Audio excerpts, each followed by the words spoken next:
এবারে জন্মদিনে বড়ি বেগমকে চমকে দেওয়ার একটা উপায় বার করেছি। উজির, বলো তো দেখি কি উপায়? নবাবের সাজিশের হদিশ পাওয়া আমার বুদ্ধিতে নামুমকিন। বেশক বহুত বড়িয়া কোনো মতলব আছে। এবারে বেগমের জন্মদিনে বিরাট একটা উৎসব করব। সারা দেশ থেকে মহান মহান অতিথিদের নিয়ে আসা হবে। দুনিয়ার সেরা সেরা খাবার, সেরা সেরা গাইয়ে, সেরা সেরা বাজিয়ে, সেরা সেরা নাচিয়ে রাতকে দিন করে দেবে এমন রোশনাই। রেস্ট নাই। কি বললে? বহুত বড়িয়া আপনার সোচ, লেকিন মাফ করবেন হুজুর, রাজকোষের অবস্থা খুবই খারাপ। উৎসব করার মতো তো রেস্ট নাই জাহাপানা। কোনো কথা শুনতে চাই না। আমি হলাম গিয়ে বাংলার নবাব। আমি আনন্দ হই হুল্লোড় করবো না তো কে আর করবে? একদম ঠিক জাহাপানা, কিন্তু কর বসিয়ে টাকা তোলো। সব কিছুতেই কর বসানো আছে জাহাপানা। হাসি কান্না ছাড়া আর কোনো কিছুতেই কর বসানো যে বাকি নেই। তার ওপরেই কর বসাও। হাসি কান্নার ওপর কর? না, শীতকাল আসছে, বসাও বসাও কর হাঁচির ওপর। হ্যাঁ, হাতির ওপর কর? বসাও। ওরকম মুখ করে আছো কেন? যদি না পারো তো বলে দাও, আমি অন্য উজির নিয়োগ করব। আমি আজই ঘোষণা করে দিচ্ছি, এবার থেকে হাতির ওপর কর দিতে হবে। হ্যাঁ, তো জানাব, এতে প্রজারা যদি ক্ষুব্ধ হয়? আরে বাবা, প্রজাদের কাজই তো মাঝে মাঝে ক্ষুব্ধ হওয়া। তা ঠিক হুজুর। আমাকে কদর করে এমন কিছু সন্ডা আছে, তাদেরকে কাজে লাগাতে হবে। বহুত খুব জাহাপানা। তাহলে হাঁচি গোনার লোকের ব্যবস্থা করে নি। ওই সন্ডারাই হাঁচি গুনবে। ওদের স্বেচ্ছাসেবক হিসেবে নিয়োগ করো। বহুত খুব জাহাপানা। সব জায়গায় লোক পাঠাতে শুরু করো। তবে কৃষ্ণনগরে বেছে বেছে লোক পাঠাবে। আর মনে রেখো, ওখানে গোপাল আছে।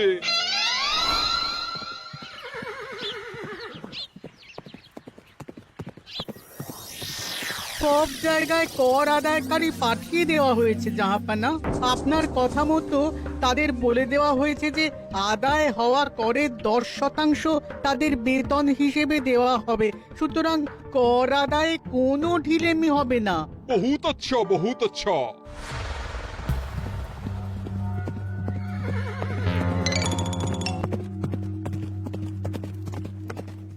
হ্যাঁ, তুমি ঠিক পড়েছো তো মন্ত্রী? হাঁচির উপরে কর? বলেন তো, আর একবার পড়ছি মহারাজ। আসলে এটা নবাবই মশকরা। আমাদের নবাব যে খুবই রসিক মানুষ তা তো আমরা দেখেছি। বারবার কৃষ্ণনগরের সঙ্গে রসিকতা করতে গিয়ে হাঁড়ি ফেটে রস একেবারে মাখামাখি হয়েছে, আর সারা গায়ে পিঁপড়ে ধরেছে। মস্করা নয়, একদম সত্যি কথা। হাঁচির উপরে কর বসানো হয়েছে, আর আমরা হলাম নবাবের খাস হাঁচি গোনার দল। আমরা এই কৃষ্ণনগরে থিতু হয়ে বসলাম বটে। এবারে হাঁচি গুনবো আর মোহর আদায় করব। গোপাল, তুমি কি বলো? সর্দার, তোমাদের এখানে আসা একেবারেই লোকসান হয়েছে। কেন মশাই? আচ্ছা, আপনি গোপাল? না না, আপনার কোনো কথাই শুনবো না। আমাদের বই বই করে বলে দেওয়া হয়েছে, গোপাল হইতে সাবধান। সর্দার, আমি তোমাকে সাবধান হতেই বলছিলাম। হাঁচি ধরতে গেলে তোমাদের খুব সতর্ক থাকতে হবে, কারণ এই কৃষ্ণনগরের বাসিন্দাদের শরীর স্বাস্থ্য এত ভালো যে এখানে কেউ হাঁচে না, কাশে না, ঢেকুর তোলে না, ইয়ে করে না। বলেন কি মশাই? এটা তো নবাবকে জানাতে হচ্ছে। যাও যাও, এক্ষুনি মুর্শিদাবাদে ফিরে গিয়ে নবাবকে জানাও। ওরে, কেউ এদের যাওয়ার ব্যবস্থা করে দে। ওই তো হেঁচেছে। হাঁচি এক, পুরো এক মোহর।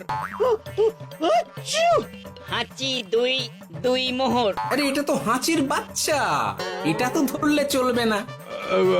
কেন? হাঁচি হলেই তো হলো। কি করব সর্দার? লিখবো? দেখ, একবার গুনে যখন ফেলেছি পুরো ছাড়তে পারবো না। আধমোহর লেখ। এটা কাশি, কাশিতে কোনো করের কথা নেই। ওরে লেখ লেখ লেখ লেখ লেখ। হাঁচি তিন, পুরো এক মোহর। হাঁচি চার,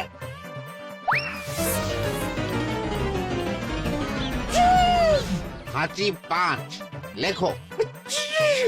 হাঁচি 6,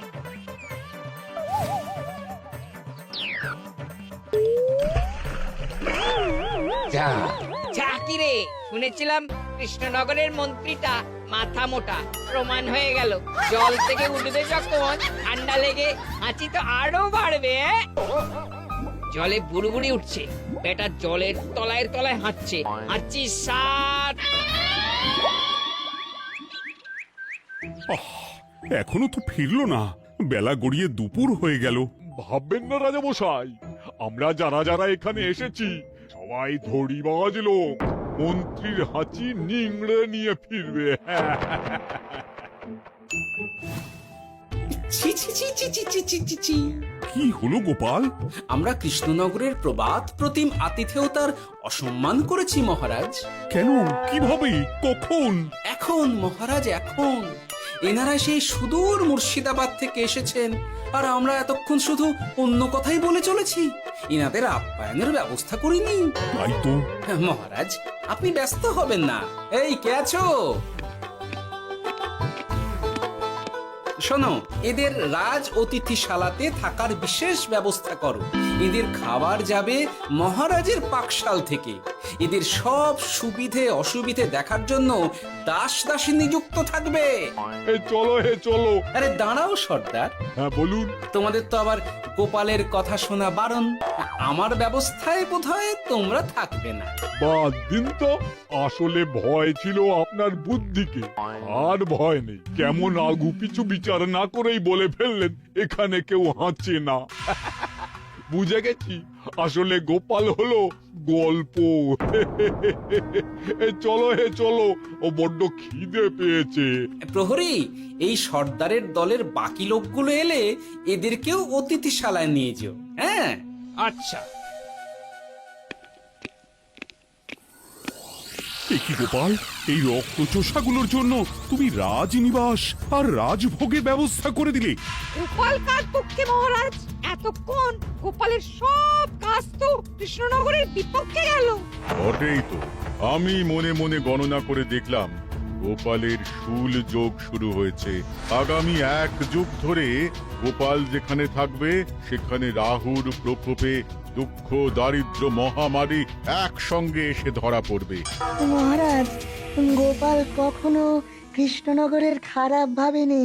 সে যখন ওই রক্তচোষাদের রাজভোগে রাখার ব্যবস্থা করেছে, তখন বুঝতে হবে এর মধ্যে একটা ঘোরতর পেঁচ আছে।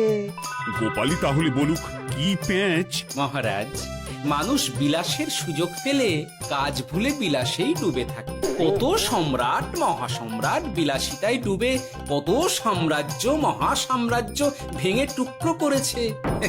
এরা তো নবাবের পাঠানো কিছু মূর্খ বালক মাত্র মহারাজ। এদের রাজভোগে ডুবিয়ে দিলে হাঁচির কথা কি এদের মনে থাকবে?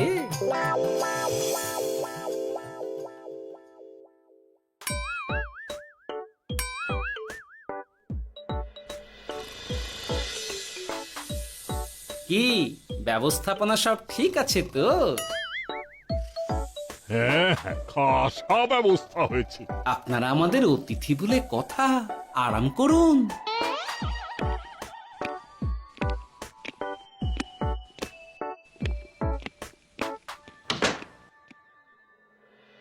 বিজ্ঞানী, তোমার এই দুমুখ আয়না আবিষ্কার তোমার জীবনের সেরা কাজ। একদিক দিয়ে আয়না, অন্য দিক দিয়ে কাঁচ। কেউ জানতেই পারবে না যে তার উপর নজর রাখা হচ্ছে। অনবদ্য অনবদ্য। মহারাজের জয় হোক। কিন্তু মহারাজ, এই কৃতিত্বের মূল ভাগীদার আমাদের মন্ত্রী। তাই নাকি? হ্যাঁ মহারাজ, মন্ত্রীর দুমুখো কাজকর্ম দেখেই দুমুখ আয়নার কথা আমার মাথায় আসে। মুখ সামলে কথা বলো বিজ্ঞানী। ওরা শুনতে পাচ্ছে। যা চেঁচালেন 20 ইঞ্চির দেওয়াল ভেদ করে ওদিকে চলে যাবে কথা। এই কে যেন কাকে মুখ সামলে কথা বলতে বললো? ওই ওই বাইরে কেউ বলেছে। এই তোমরা সবাই শোনো, অতিথিদের যেন আদর যত্নের ত্রুটি না হয়। আমি আর যাই, কাল সকালে আসবো, কেমন? গোপালকে নিয়ে নবাব আর উজির যেমন ভয় দেখিয়ে দিয়েছিল, গোপাল কিন্তু সেরকম নয়। এই তোরা কি বলিস? না না না না না না। গোপাল একটু ওই হাবা গোবা আছে দাদা। দেখো দেখি কেমন বুক পেতে দিয়েছে, এবার ওদেরই বুকে বসে ওদেরই দাড়ি ওপরাবো। গোপালের জবাব নেই, ঠিক সামলে দিল। মহারাজ, এই প্যাঁচটা আমার মাথাতেই এসেছিল, কিন্তু ওই যে নাকে মাছি ঢুকে গিয়েই সব বরবাদ হয়ে গেল। মহারাজ, এই পরিকল্পনা যদি মন্ত্রীর মাথাতে আগে এসে থাকে, তাহলে এদের মন্ত্রী আমার চেয়ে ভালো করে সামলাতে পারবেন মহারাজ। বটেই তো এই দায়িত্ব আমি নিলাম মহারাজ।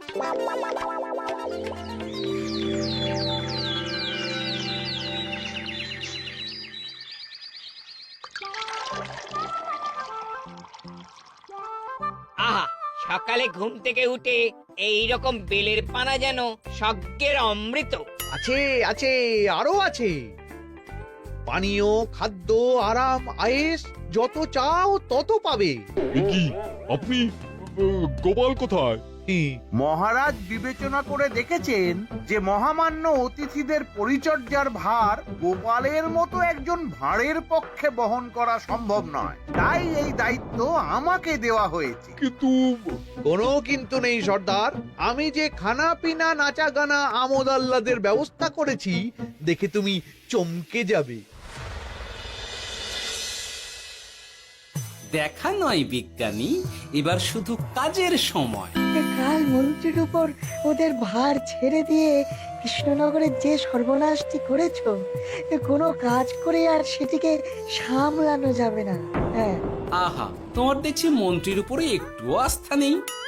ঠিক কি প্যাচ করছো বলো তো? প্যাচের কথা পরে হবে, তোমাকে যত তাড়াতাড়ি সম্ভব হাঁচির ওষুধ আবিষ্কার করতে হবে। হাঁচির ওষুধ? হ্যাঁ, হাঁচির ওষুধ। ওভাবে দেখছো কি বন্ধু? তোমাদের কাজের সব দায়িত্ব এখন আমার কাঁধে। তোমরা আমোদ করবে আর আমি কর আদায় করে তোমার হাতে এনে তুলে দেব। সর্দার, এর মধ্যে একটা চাল আছে মনে হচ্ছে। কি আর আমি বুঝিনি। এখন কি করবে? বিশ্বাস করে আদায় উসুলের ভার এর উপরে ছেড়ে দেবে? পাগল নাকি? মন্ত্রীমশাই, বলো বন্ধু। বলছিলাম আর দেরিতে কাজ কি?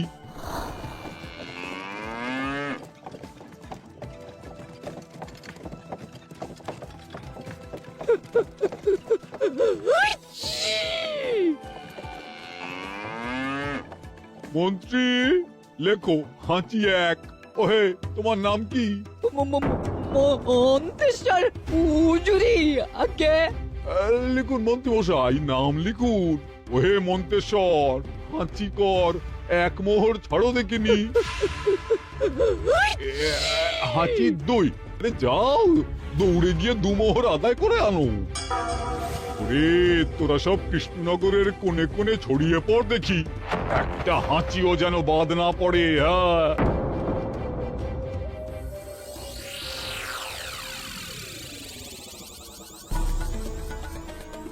এটা হুজুরে আলাক বর্ধমান, খাম্বাস এবং কৃষ্ণনগর থেকে।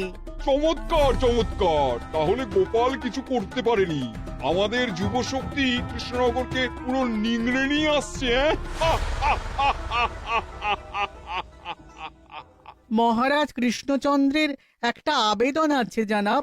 এই হাঁচি করের 30% যদি ওই রাজ্যকে দেওয়া যায়, তাহলে আদায় উসুল আরো ভালো হবে।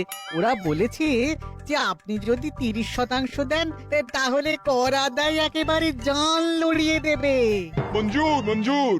আর একটা আর্জি আছে হুজুর, কৃষ্ণচন্দ্র কদিন বাদে নবাবকে কৃষ্ণনগরে আমন্ত্রণ জানিয়েছে। কেন? কৃষ্ণনগরের নবাব এবং তার উন্নয়ন উপলক্ষে এক মহোৎসব হবে। সেই সঙ্গে শহরে থাকা ইংরেজদের কাছেও নবাবের সৈন্য বলের এবং নবাব ও কৃষ্ণনগরের মধ্যে পারস্পরিক ভ্রাতৃত্বের সম্পর্কের বার্তাও পৌঁছে দেয়া যাবে। নবাবের অধীনস্থ রাজারা নবাবের শত্রু, এই রকম একটা ধারণা থেকে ইংরেজরা ইদানিং বেপরোয়া হয়ে উঠেছে, তাতে লাগাম উঠবে। বহুত খুব, মঞ্জুর মঞ্জুর মঞ্জুর।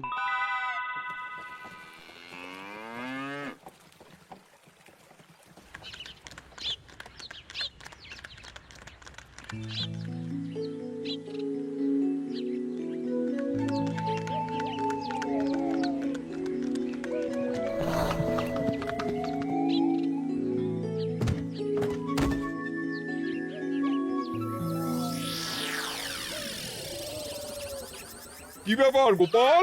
জাহাপনা, বলুন কি খিদমত করব? আমি যা বলবো তাই করবে। অবশ্যই জাহাপনা। क्या बात উজির, তুমি সাক্ষী, মহারাজ কৃষ্ণচন্দ্র আপনিও সাক্ষী। গোপাল আমাকে কথা দিয়েছে আমি যা চাইবো তাই করবে। গোপাল, তুমি আমার সঙ্গে মুর্শিদাবাদ যাবে। এখন থেকে আমার দরবারের বিদূষক হিসেবে থাকবে, কেমন? ওরে ওরে ওরে ওরে ওরে, তোরা বাজনা বাজা। এখন থেকে গোপাল আর কৃষ্ণনগরের নয়, গোপাল মুর্শিদাবাদের। জোরসে বাজা।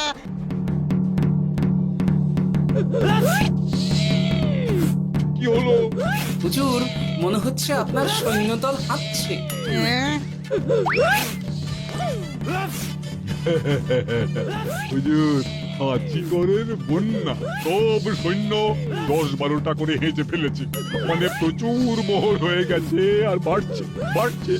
আমার হাঁচি গোনার দল একটা হাঁচিও বাদ দেবে না। মোহর রাখার জন্য নতুন পোশাকখানা বানাতে হবে হুজুর। সর্দার, আমাদের হাঁচিগুলো কি খুলবো? হ্যাঁ, নিশ্চয়ই। একটা হাঁচিও যেন বাদ না পড়ে। চলুন হুজুর, আমরা এখানে দাঁড়িয়ে থেকে আর কি করব? ওরা হাঁচুক আর হাঁচি গুনুক। চলুন নবাব বাহাদুর, আপনার জন্য কৃষ্ণনগরের রাজাতিথ্য অপেক্ষা করছে। হুজুর, আমার মনে হয় আমাদের কৃষ্ণনগরে এখন আর দেরি করা উচিত হবে না। আমরা সোজা শহরের দিকে রওনা হয়ে যাই। শহরের ইংরেজদের শিক্ষা দিয়ে ফেরার পথে আমরা কৃষ্ণনগরের আতিথ্য গ্রহণ করব। সে কি? মহারাজ, নবাবের মতো কর্তব্যপরায়ণ ইনসানকে তার কর্তব্য পালনে বাধা দেবেন না। আমরা ওনার শহর থেকে ফেরার অপেক্ষায় থাকবো। ঠিক, আমার এক্ষুনি শহরে যাওয়ার দরকার। ইংরেজরা সব নিয়ম কানুন ভেঙে চুরে যা ইচ্ছে তাই করতে আরম্ভ করেছে। উচিত সৈন্যদের ডাক দাও, চলো রওনা হই। কিন্তু জাহাপনা, আপনার সৈন্যদের থেকে পাওনা মোহরগুলো এতক্ষণে যা হেঁচেছে, লাখখানেক মোহর তো হয়েই গেছে। ওটা আমরা নিজেদের মধ্যে বুঝে নেব। কিন্তু ওই করের 30% যে কৃষ্ণনগরের পাওনা। পেয়ে যাবে। শহর থেকে ফিরি। আরেকটা কথা, হাঁচি কর ব্যবস্থা এখন থেকে উঠে গেল।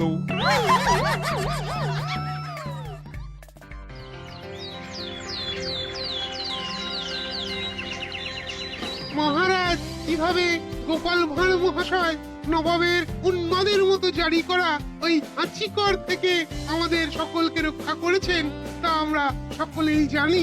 খাম্বাজের তরফ থেকে তাই গোপালকে সামান্য উপহার।